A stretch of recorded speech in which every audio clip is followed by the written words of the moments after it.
In 1951, a psychologist named Solomon Asch ran a deceptively simple experiment at Swarthmore College in Pennsylvania.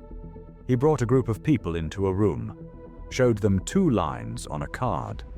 One line was clearly longer than the other, not by a little, significantly. Then he asked each person which line was longer. What the participants didn't know was that most people in the room were actors, all instructed to unanimously point to the shorter line as the longer one. What happened next is one of the most documented phenomena in all of social psychology. In Asch's full study, published in his 1956 monograph, Studies of Independence and Conformity, 75% of participants conformed to the incorrect answer at least once during the experiment. Not because they were stupid, not because they were lying. In the follow-up interviews, Asch found something more precise than they believed the wrong answer. Most yielding participants described something specific. Their confidence in their own perception had collapsed. They didn't necessarily see a different line.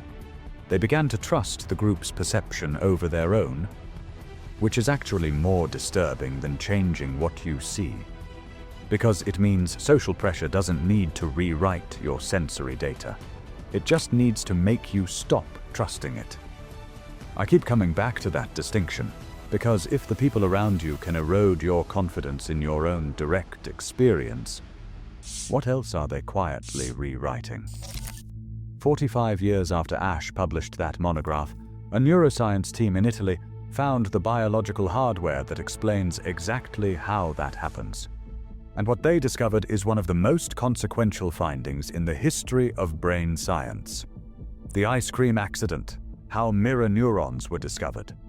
It's the early 1990s. Giacomo Rizzolatti and his team at the University of Parma are running standard motor neuroscience experiments on macaque monkeys.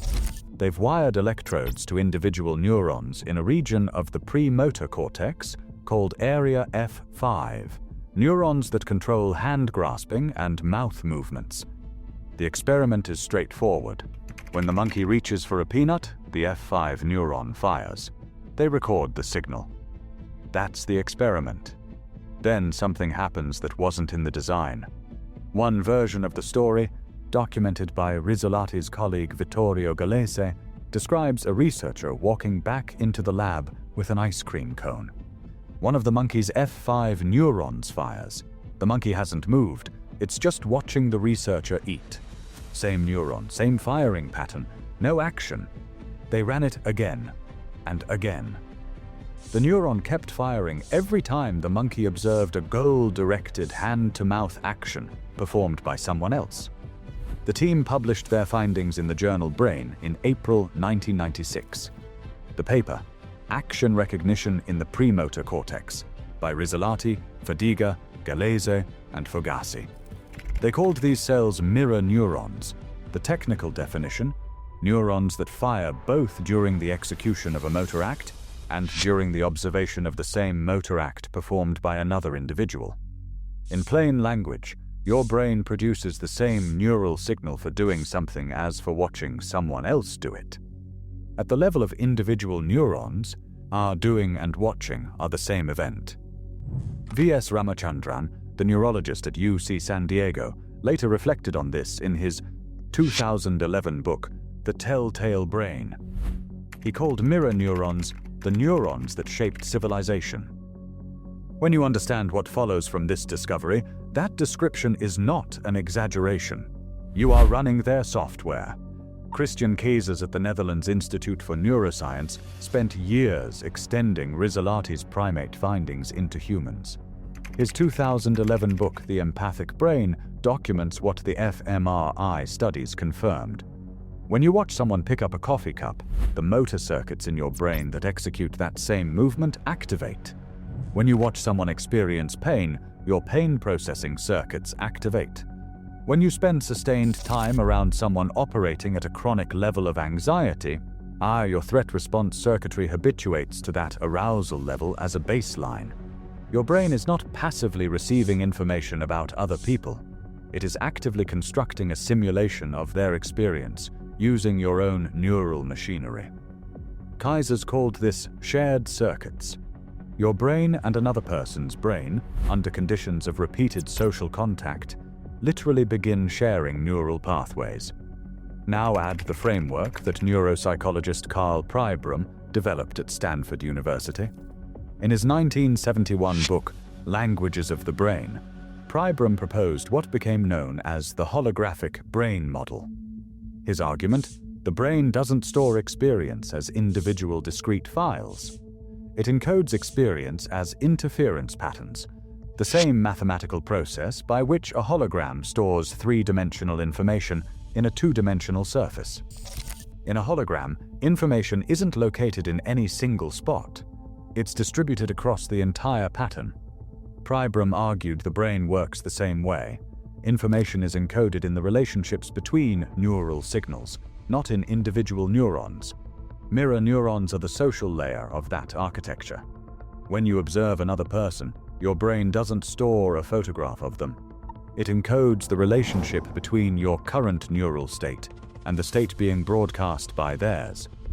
The people you spend the most time with are not merely influencing your behavior psychologically, they are contributing to the physical structure of your brain's neural networks. But that is a documented biological process, not a motivational metaphor. The contagion math. Your social circle is an epidemiological event. Here is where the research stops being interesting and starts being uncomfortable. In 2007, Nicholas Christakis at Harvard Medical School and James Fowler at UC San Diego published a study in the New England Journal of Medicine. They analyzed 32 years of data from 12,067 participants in the Framingham Heart Study, one of the longest-running longitudinal health studies in American history. The question they were asking: does obesity spread through social networks? The answer restructured how we have to think about personal behavior entirely. If a close mutual friend of yours becomes obese, your own risk of becoming obese increases by 57%. That much is intuitive. And social proximity equals behavioral influence. We knew that. But here's what nobody expected. A friend of a friend, someone you may never have met, someone whose name you might not know, if they become obese, your risk still increases by 20%. One more degree out. A friend of a friend of a friend, still a 10% elevated risk. Your body's biology is statistically shaped by people 3 social steps removed from you. Christakis and Fowler expanded these findings in their 2009 book Connected: The Surprising Power of Our Social Networks and How They Shape Our Lives. The same 3-degree spreading pattern held for depression, happiness, smoking, and loneliness. Think about the 2011 film Contagion, the Steven Soderbergh movie that showed a global audience exactly how a pathogen propagates through human contact networks. We all understood the R number. We tracked the exponential spread.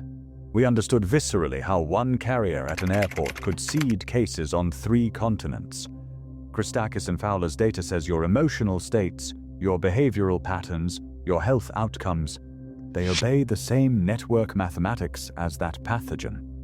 Your social environment is not the background of your life. It is an active transmission network that is continuously broadcasting biological signals into you. And now add the layer that social psychologist Elaine Hatfield at the University of Hawaii documented in her 1993 book Emotional Contagion, co-authored with John Cacioppo and Richard Rapson. Hatfield's research found that when you make contact with another person, your facial muscles begin automatically mimicking their micro-expressions. Electromyography studies by Dimberg and colleagues, published in Psychological Science in 2000, confirmed this happens within 300 to 500 milliseconds of exposure, faster than conscious recognition of what the other person is feeling. The evidence suggests this mimicry feeds back into your own emotional state. The mechanism mirrors what William James proposed in 1884, that the body's physical response precedes the subjective emotional experience, not the reverse. Your face moves first. Your brain reads your own facial configuration. The corresponding emotional state follows. Your emotional baseline right now has been partially authored by every face you've been close to today. That is not a figure of speech. It is the documented mechanism behind why being around certain people leaves you exhausted, and being around others leaves you clear. The ancients built an entire science around this. Here is what I find genuinely remarkable. Every serious contemplative tradition in recorded history appears to have independently discovered the functional consequences of mirror neuron transmission. Without EEG machines, without fMRI, without the concept of a neuron. They discovered it through observation, and they built social architectures around it. Start with the Buddha's teaching on Sangha, the community of practitioners. The three jewels of Buddhism are the Buddha, the teacher, the Dharma, the teaching, and the Sangha, the community. Most Western introductions to Buddhism treat the Sangha as optional, a support group you can join if you want to. But in the Samyutta Nikaya, specifically the Upada Sutta at SN 45.2, the Buddha's attendant Ananda approaches him and says, "Lord, it seems to me that good friendship is half of the holy life." The Buddha's response is direct and unqualified. "Not so, Ananda. Good friendship is not half of the holy life. Good friendship is the whole of the holy life." Not half. The whole. This is not pastoral encouragement. It is a mechanistic claim about the conditions under which psychological transformation is possible. The Buddha was prescribing a social input environment as the primary technology of change, not meditation technique, not correct doctrine.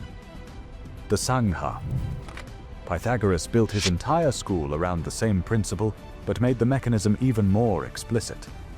The ancient biographer Iamblichus, writing in On the Pythagorean Life around 300 CE, documents that students entering Pythagoras' school in Croton, in southern Italy, were required to serve a 5-year probationary period. During those 5 years, they lived communally, and they observed strict silence, not silent meditation, silent immersion in community. They were called akousmatikoi, the listeners, present daily with established members, absorbing through proximity the intellectual posture, the habits of attention, the relationship to uncertainty that characterized more advanced practitioners. Pythagoras called this the transmission of ethos, character. His explicit claim was that character could not be transmitted through instruction alone. It required sustained proximity. The community was the curriculum. Then there's Rumi. In his Fihi Ma Fihi, the Discourses, on a collection of his actual recorded teachings, Rumi states directly, "The company of the holy makes you one of them." In the Mevlevi Sufi tradition he founded, the practice of sohbet, sacred companionship, was the primary vehicle of transmission. Sohbet is not a lecture or a seminar. It is a deliberate, sustained exposure of one person's interior state to the field of another's, specifically a teacher whose internal landscape has been cultivated through years of practice. The quality being transmitted is called hal, an interior state that moves between people through presence, not through language. The Sufis were precise about this. Hal cannot be conveyed through books. It cannot be transmitted through discourse alone, only through direct, sustained, attentive contact between two nervous systems. 3 completely independent traditions, Indian, Greek, and Persian, arrived at identical architectural prescriptions. To transform your consciousness, engineer your social environment first. The community is not the container for development. It is the mechanism of development. In the language of neuroscience, they were describing mirror neuron shared circuits and emotional contagion transmission. They built entire institutions around a biological process they had no name for, but had clearly measured through centuries of direct observation. The mirror audit, a protocol based on the evidence. So here is the practical implication of everything we've covered. If your brain is continuously building neural architecture from its highest frequency social and informational inputs, through mirror neuron shared circuits, through Hatfield's automatic facial mimicry, through Christakis and Fowler's 3-degree network effects, then the question is not philosophical. The question is architectural. What is your current environment actually building? Michael Merzenich, whose cortical map reorganization research at UC San Francisco was published in the journal Neuroscience in 1983, documented something that transforms the stakes of this question. Cortical maps, the brain's organized representations of motor skills, sensory inputs, and behavioral patterns, reorganize in direct proportion to the frequency and recency of inputs. The brain doesn't weight experiences equally. It weights by repetition. What fires together most often wires together most strongly. This is the mirror audit. It takes about 10 minutes. Do it once. Then revisit it every 30 days. First, identify your 5 highest frequency inputs: the person you spend the most physical time with each week, your most consumed content source, your primary work environment, the topic that dominates most of your conversations, the digital feed you check most habitually. Second, for each input, ask one question. And notice it is not the question most people ask. The question is not, do I enjoy this? Do I like this person? The question is, if my brain is rehearsing and encoding this input every single day, what behavioral architecture is it constructing? What emotional baseline is it setting? What vocabulary for describing obstacles? What relationship to risk? What posture toward possibility? Third, for any input that fails that test, any input you would not consciously choose to install as permanent neural wiring, the evidence-based correction is not immediate elimination. Abrupt social removal triggers the amygdala's threat detection circuitry in ways that generate resistance and often backfire. The protocol is introduction of a competing mirror. One new, high-quality input. A person, a community, a teacher, a body of work whose neural architecture you would genuinely choose to absorb into yours. Christakis and Fowler's network data shows new social inputs begin measurably reshaping behavioral patterns within approximately 30 days. Merzenich's cortical map research explains the mechanism. High frequency. A consistent exposure to a new input pattern begins physically reorganizing the neural architecture that represents it. 30 days isn't a motivational suggestion. It is a neuroplasticity timeline. The Buddha said good friendship is the whole of the holy life. Pythagoras required 5 years of communal immersion before serious study could begin. Rumi said, the company of the holy makes you one of them. 3 different centuries, 3 different continents, 1 mechanism. You cannot think your way into a different neural architecture. You can only build it through sustained contact with the architecture you want to develop. Your environment is not the context of your development, it is the mechanism. Audit it accordingly.